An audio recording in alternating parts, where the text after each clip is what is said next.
યત સ્યાત સર્વત્ર સર્વદા, જે સર્વત્ર છે, બધી જગ્યાએ સર્વદા છે, એને આત્મતત્વ કહેવાય. હવે આપણે એમ થાય કે આમાં નથી સમજાણું, સર્વત્ર છે ને સર્વદા છે. કોઈ કહે આત્મા કોને કહેવાય? આત્મા વાસ્તવિકમાં છે શું? આપણે બધા આત્માને એમ કહીએ કે આપણી અંદર રહેલો છે આત્મા છે. આત્મા વ્યાપક છે. આ અત્યારે આ જે જગ્યા ઉપર આપણે બેઠા છીએ, કોઈની જગ્યા હશે,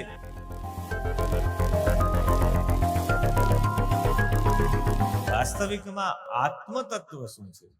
એતાવદેવ જિજ્ઞાસ્યમ તત્વ જિજ્ઞાસુનાત્મનઃ અન્વય વ્યતિરેકાભ્યામ યત સ્યાત સર્વત્ર સર્વદા.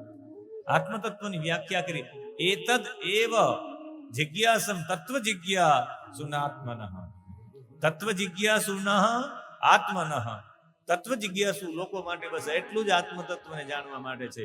અન્વય વ્યતિરેકાભ્યામ, અન્વય અને વ્યતિરેકથી, અભાવ અને સત્તાથી, યત સ્યાત સર્વત્ર સર્વદા, જે સર્વત્ર છે, બધી જગ્યાએ સર્વદા છે, એને આત્મતત્વ કહેવાય. હવે આપણે એમ થાય કે આમાં નથી સમજાણું, સર્વત્ર છે ને સર્વદા છે. કોઈ કહે આત્મા કોને કહેવાય? આત્મા વાસ્તવિકમાં છે શું?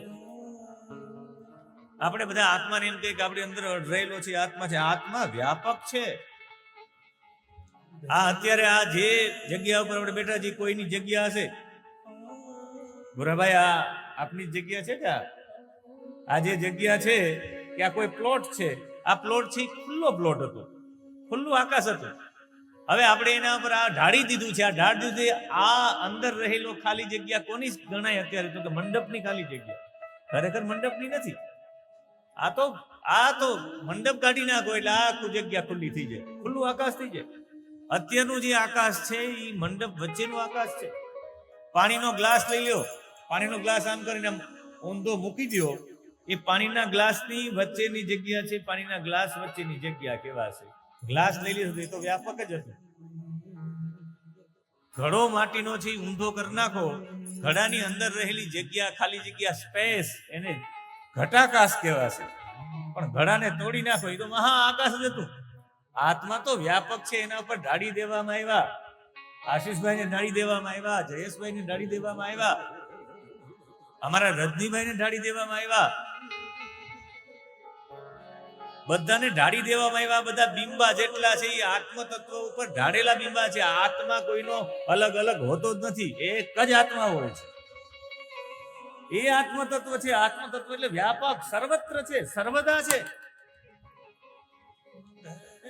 પરમાત્મા સિવાય આખા જગતમાં બીજું કઈ છે જ નહીં. સર્વમ ખલ્વિદમ બ્રહ્મ કહેવાનો ભાવ બીજો કોઈ નથી. પરમાત્મા સિવાય કઈ છે જ નહીં.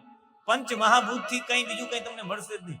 ગમે ત્યાં શોધો, આ લવ તો આમાં પંચ મહાભૂત છે, આ સ્ટીક લવ તો એ પંચ મહાભૂત વિનાની એક પણ વસ્તુ છે. આકાર જેટલા નથી પંચ મહાભૂત છે, એ જ પરમાત્મા.